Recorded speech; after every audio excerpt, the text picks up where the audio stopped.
Hey guys, Andy back here from Mediocre Hobbies coming at you with another 3D printing video. We are once again very happy to be sponsored by Anvil Industries. This is actually the second video this month that they have sponsored. We did one for their Kickstarter and then we're doing one for their monthly Patreon release. And this one is particularly special. The parts they've given you in this one allow you to make two different distinct squads of soldiers.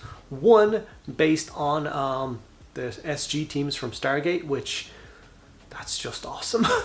And the second one, which is even cooler, which is a very hard statement for me to make because I'm a huge Stargate fan, but I do think it's cooler.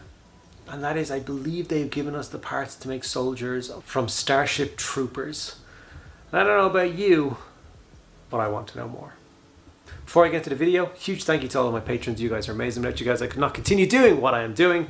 So from the bottom of my heart, thank you. If you're interested in getting involved, there are links below, access to a private Discord server, and an extra video every single week is just 2 of the awesome rewards you get for being a member of my Patreon. So check that out below if you are interested. Without further ado, let's kill some bugs. We are going in with the first wave. These more bugs for us to kill. You smash the entire area. You kill anything that has more than 2 legs. You get me? We get you,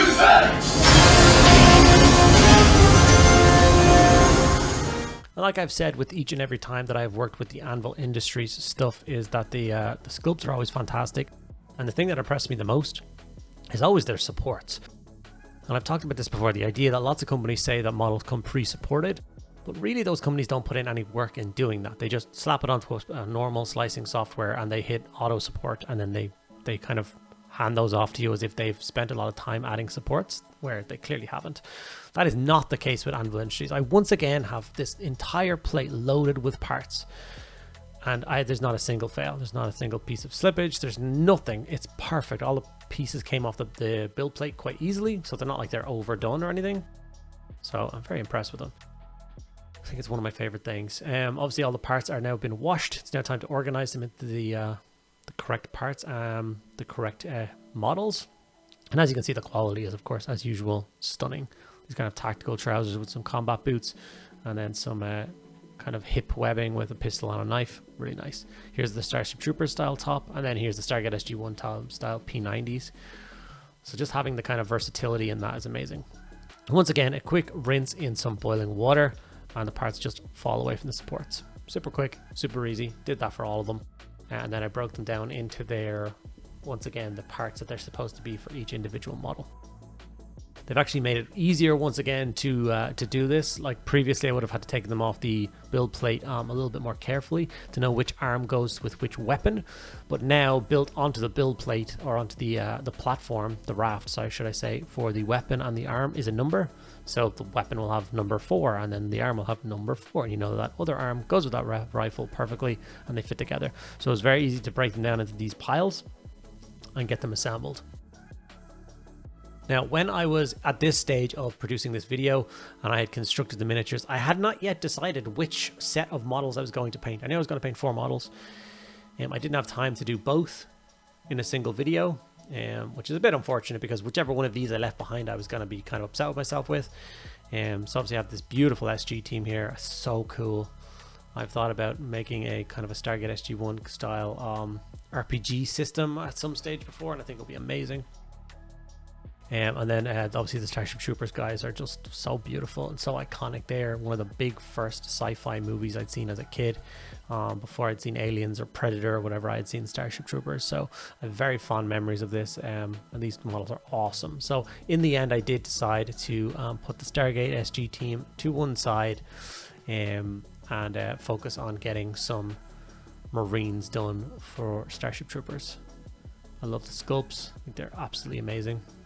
Fun fact, if you ever want to do some Firefly themed games as well, and you want to have the purple bellies, they actually bought the old armor sets off of Starship Troopers and painted them purple, so they're exactly the same armor sets. So there you go, another use for Anvil Industries models this month. And as you can see, they don't just go for, you know, common, every single model is firing. This guy's in a nice relaxed pose. He's clearly the sergeant of the squad. Even the sling is done correctly. It just looks really good. The models were sprayed black and then sprayed grey sear as my normal way of getting models ready for painting, and then I started to apply contrast. Now, the problem with this particular paint scheme, which is the Starship Troopers paint scheme, is that it is grey, a different color grey, and then black. So as a scheme, it's not that bright and vibrant, and it is a little hard to pick out all the different colors. So what I decided to do is use basilicanum grey for both of the different types of the grey, so the body armor, helmet, and also the fatigues underneath. And after I do the wash stage later on, I'm going to pull those greys in different directions with the layer paints. But to start out, I'm going to give them the same color grey. I then moved over to Black Templar for things like the military boots and all the webbing and holsters and stuff like that. Technically, the rifles should be black as well, but I did think there was just a serious lack of kind of color with that, so I decided to go a little bit of a creative different way. Obviously, if you want to paint these guys up and you want to go a little bit closer to the movies, you can then at this stage paint the pulse rifle thingy that they carry. I don't know what their rifle is called actually. They're awesome battle rifles with underslung shotguns. You can paint those black now, but I'm going to go for silver. Like I said, most guns in my life are silver. I like painting them that way, so I'm going to do that. And as you can see, if I had it painted black there, it would have been a very dark miniature, which, you know, Starship Troopers, like, they mostly fight on kind of asteroids and moon surfaces and stuff like that. So the grey is actually an active camouflage and works well for them. Gum and flesh was thrown into all the skin bits, the exposed hands, and the face underneath the visor. Obviously, these are not officially licensed parts, so they're not 100% accurate to Starship Troopers. Hence, the things like the visors going down over the eyes is not something that you would traditionally see on those guys. Maybe more of the cartoon ones with the helmets, but I don't know. As you can see, I'm not just painting one, I'm just showing you one example. I am painting up the other three members of this elite team side by side. Nuln oil was then applied all over the models. Just add an extra bit of shade. Once again, it will darken it down even further.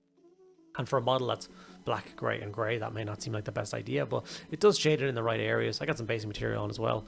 And then it was time to do the layering stage. Like I said, we're going to go for different greys for layering those parts. We're going to go slightly brighter for the top armor places, like I said, it's chest armor and the helmet and stuff like that. We're going to go for Mechanica Standard Grey. This will, and obviously I'm not going in at all the kind of flatter panels. I'm going in at the raised armored kind of segmented plates and leaving that nice shaded bit behind. Take my time. It's kind of hard to see, like, to get crazy Starship Trooper vibes from the front. Back of the armor is definitely something that you immediately see. It's because there's no open chest pose. I can't really see anything past the rifle. Skaven Blight Dinge was then brought in as the kind of slate grey, darker color used for the fatigues and stuff like that. I got those layered up fairly quick. Like I said, I would love to run the Starship Troopers miniatures game. I know that it is out there. I know it's sometimes really hard to find parts and pieces. I know they stopped making it for a long time. I'm not sure if it's back in production now, so maybe some people can let me know in the comments below. Yeah, Corvus Black was used to layer up all the black parts, so boots and webbing and stuff like that. I'd love to know what your thoughts are on things like this, miniature versions of games like SG1 and thing. Do you think there should be some miniature agnostic games out there that allow you to play these in a system? Do you think they should more be for like a role play game? I think the SG1 especially could work very well for either a roleplay game or a skirmish game. For a roleplay game, I always had this image in my head of like how easy it would be for the DM to write a mission, because every mission he just gets to go, you step through the Stargate, and then he just gets to create whatever he wants. Doesn't matter where you were last time or where you ended up by coming back to your SG to Earth, and after that you just get to leave. It's so cool. I think it's just a very, very underappreciated setting. The writers did a very good job on that. Here I'm just layering up the hands a little bit with some Cadian flesh tone. Painting some blue on the visors. I didn't actually know what color the visors should be because I don't really remember them from the movie. Or like I said, I remember them from the cartoon, but they were kind of full face and just clear. These like sunglass style ones I don't really recognize. Here is the completed Starship Troopers soldier, the Marine. At least I think they were Marines. And like I said, I did not just paint one, I painted up 4 of these guys. Well, 3 guys and a girl. You can see the difference, left being the girl. Like, they have smaller hips, smaller shoulders, but still fully armored, fully badass, and I absolutely love it. So these guys are now ready to fight back the bugs. This is for all you new people. I only have one rule. Everyone fights. No one quits. If you don't do your job, I'll kill you myself. Do you get me? We get you, sir! Welcome to the Roughnecks. Rico's Roughnecks! There we have it, guys. I have my first 4 Marines from Starship Troopers built and painted. There's enough parts in there to make another customizable 6 dudes, I'm sure, so you could have a full 10-man squad. You could even do a guard army, I suppose, if you wanted to, based on the Roughnecks, Rico's Roughnecks, of course, and have them fight Tyrant armies for days. I think would be the correct way to use them. I think these sculpts are amazing. Make sure you check out the links below for the Anvil Industries Patreon, and check out the amazing parts that they release every single month. They're also all interchangeable, and that's how they allow you to make Starship Troopers characters and SG teams in the same month. They actually share the same legs, all they need different torsos, arms, they can have different heads, shared heads, and all the other months are compatible with all the other months, so you can mix and match for everyone. So for instance, there's no particular piece in there that I can use for Teal'c, which is bothering me a little bit. Obviously they don't own the IP, so I have to be a little bit more careful, but I'm sure I can find some suitable components to have a Teal'c character, so that's what I'm going to go do, dig through the archives and see what I can pull out. Thank you guys so much for watching the video. I hope you enjoyed it. If you did, make sure you give it a like, ask me any question you want in the comments below, and make sure you're subscribed to the channel. It does make a huge difference. Thanks for sticking around to the very end. I'll see you in the next video.